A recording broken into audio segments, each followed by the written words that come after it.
Hi, welcome to the New Life podcast. I'm Kristen. I serve here at New Life in the nursery. And today I'm talking with Matt Messner, who was at Monroe last Sunday. But here at New Life, we did baptisms. Yeah. Did you get to see any of that, Matt? I did not, but I heard a lot about it. I definitely feel like I missed out. We had 24 people get baptized. Yeah. And so as we were thinking about today in this podcast, I was reflecting on what I spoke on in Monroe, but also it ties into this whole theme of new seasons of life. And there's probably nothing that marks a new season more dramatically in a person's life than getting baptized. I mean, that is where we go public with our faith and we make that public profession. I'm going to follow Jesus the rest of my life. And so that's what makes it so powerful is when people do that and they share their stories. And so I wanted to just find out from you, because you were here, was there any baptism this past Sunday that stood out to you?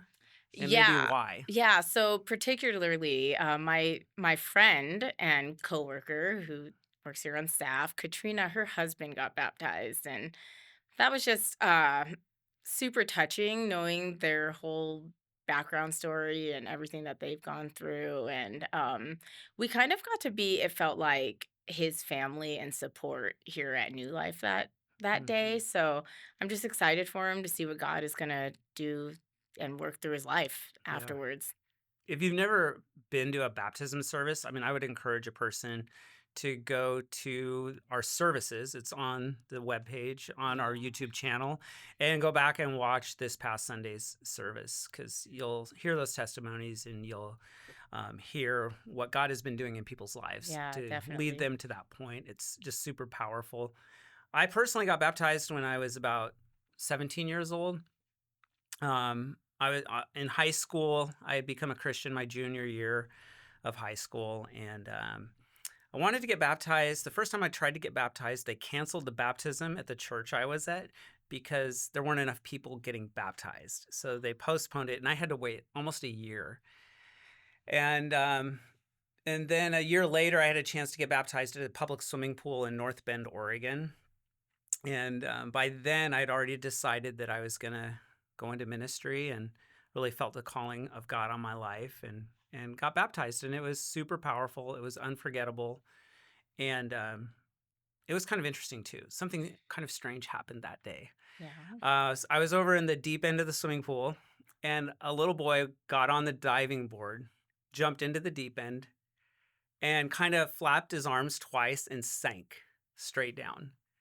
And I looked around for a lifeguard, like, is anybody watching this?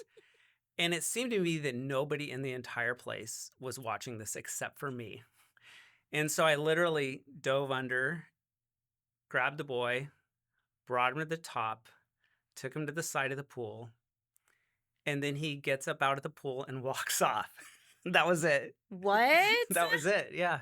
It was really heroic, I mean, it was kind But of you don't funny. know why he was there, or who he was, or Nothing. And there was nothing that I saw. Like, I didn't get applauded for that great heroics. That's why I'm sharing it now, just, to get some glory. But, I'm applauding you know, you. um, but it was kind of funny because in a way it represents to me a lot of what our lives are like. Like, if you live a life of ministry, Mhm. um, as a Christian, I'm not saying you're a minister, but if a person is just sharing their faith, you are sharing the good news that can bring a person from death to life. And we don't do that for applause or congratulations or Mhm. thank yous. I mean, I think it's easy to do it for the wrong reasons. Sometimes that is a factor. People do want to be noticed, or they do want to Yeah. feel significant because of what they're doing for God. But ultimately, if you see a person come to faith, it's fine. You say, I mean, that's It's a win. awesome. Yeah. And they can walk away, and all the glory is to God, really, because He's the one who does the work. Yeah. Totally. So that was my baptism experience, but I wanted to hear a little bit about yours. You and your husband were Mhm. baptized on the same day. Yeah. How did that happen? Like, how did your journeys kind of align? Um Wow. So I'm not from here. I'm from Arizona. My husband and I, we met in Hawaii. We moved to Arizona. We got married there. We lived there for 6 years. He got to know my family really well. After having our daughter during COVID, um, we felt just really alone. We knew we needed help, and his family was able to provide that for us. So we moved up here. We had our son shortly after that. Quick question. Tell me a little bit about this. So you guys are together, but religious background for you and Oh, him, like, yeah, because at this point, would you call yourself practicing Christians, or what were you? that is What? a great question. No, I grew up, I'd say, in the Mormon faith. I was Mm-hmm. baptized LDS Mormon when I was 8 years Mm-hmm. old. But never really felt acceptance or a sense of belonging there. It didn't feel ever like Christ centered or Christ like to me and the community that I was in. And it almost kind of pushed me away from God for a long time. And I'd say my husband, there was just no Christian background in his life at all. I think he'd gone to church with a few friends growing up here and there to a couple Catholic services, and that was it. Mm-hmm. So none of us at the time were really walking with God or Christian faith or even Mm-hmm. thinking about it for that matter. It was not on our radar at all.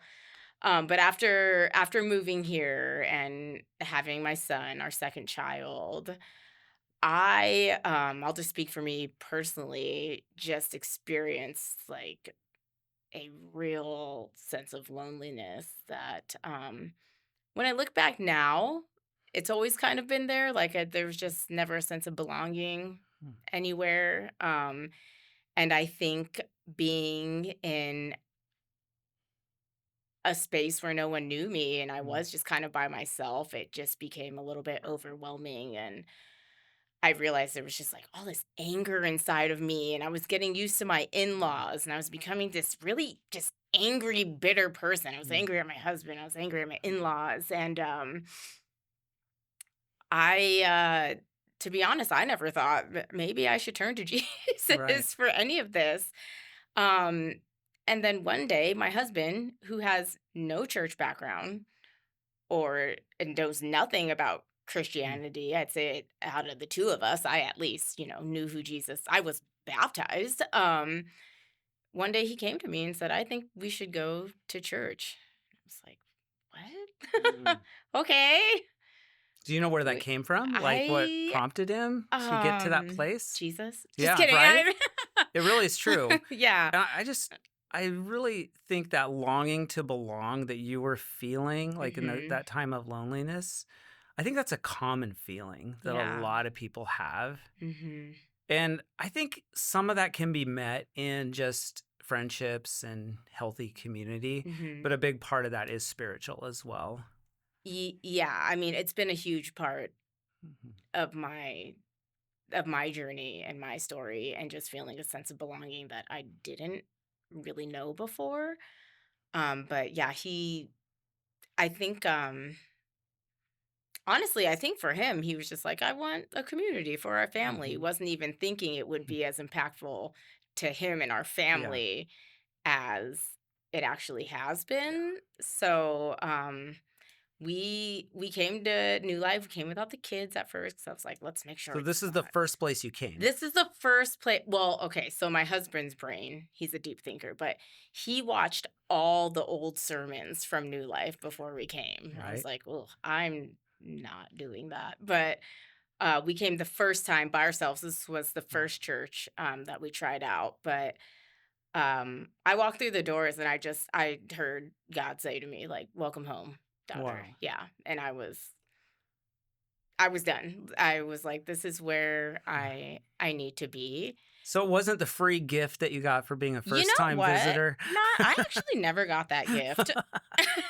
And I Right? remind everybody all the time, "Hey, I want my mug," or whatever it Oh, is. man. No, I think if God is stirring a person's heart, like if you're watching this podcast and you're like, I don't go to church, I would just encourage a person to do what your husband did. Like, check out sermons online, Yeah. be aware of what God's doing in your heart, and don't Mhm. leave it up to like, I'm going to go church shopping for like what I think is cool or what meets my needs. No. Let the Lord lead you. Yeah. But that sounds like a very quick, like you begin to hear God right away. I walked through the doors and Hmm. I heard him and I was like, "All right, well, here I am. This is where I'm gonna be." And then just this is before even getting Hmm. baptized, how he's just was moving in my life, how he opened doors for me to get involved in Hmm.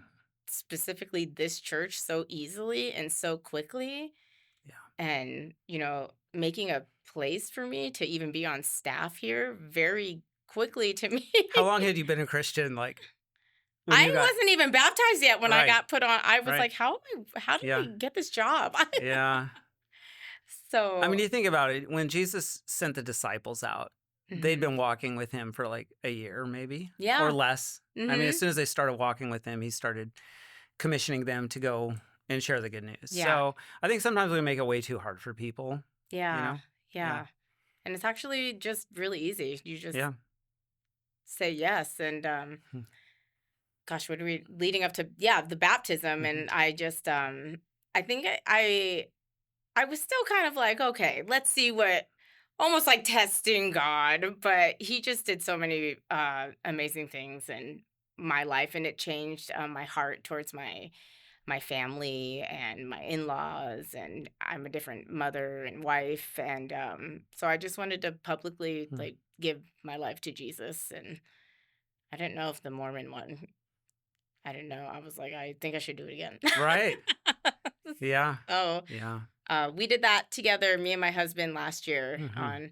on May the 4th. I'll never Nice. forget Yeah. the date. And our new life actually did like this whole bap like this beautiful baptism service. Hmm. And it was it was just really beautiful. Yeah. It was really special to be able to share that moment with my husband Yeah. as well and make that decision together. Our kids watched us do that Yeah. too. So it was Yeah. really special. Baptism is one of those things you can always look back on because I think as a Christian, sometimes we'll question our faith. We'll go through Hmm. times of doubts, and you can always look back on like, I do know God. I did give my heart to Him, but on top of that, you even got baptized. Like to me, Hmm. that's just like Yeah. solidifies the commitment to the Lord. Hmm. But it's so exciting to see what God's doing in your lives, and this is an exciting season that you're in. Yeah. Challenging season too, when you're raising kids 2 and little kids. everything, but it's a powerful season too. Mhm. And we are today on the brink of Palm Sunday. So Palm Sunday is this coming Sunday in terms of us recording this podcast, and Sunday marks the beginning of the final week of the life of Christ. We commemorate that as Christians, what we call traditionally Holy Week, from Palm Sunday to Easter Sunday. And it's interesting that during that last week of the life of Christ, he did a great deal. It's not so much what he did, it's a lot of what was actually done to him. Up Mhm. to that point, Jesus was ministering. Really, most of that last week of his life, it it initiates his passion, which is where he begins to suffer and he begins to really, you see him sacrificing his life for us. And the Gospels focus a great deal upon that. But it really marks a season where things were not done by him, but things were done to him, and that through his suffering, he accomplished his greatest work. And that season that we're in now, this Easter season, um, I think it's a reminder to all of us that when we do go through times of suffering, when we go through times that are challenging, these are the times when God does his greatest work. Yeah. And so you might be in a season right now where things are going well, things are really exciting, but there are also seasons of suffering. But I think the good news is that God is the same. And what is most important, I think, as followers of Jesus, is that we Learn to live in the moment, to pay attention to the times, to know where we're at. We can't change the past. We would if we could in many cases, and we don't know what the future holds. All we know is this moment and this season to really embrace what God is doing here and now. And to, whether it's through suffering or whether it's through baptism, or maybe there's another marker in your life that you're experiencing right now that's a significant beginning or an end to a season, but God is right there meeting us right in that moment.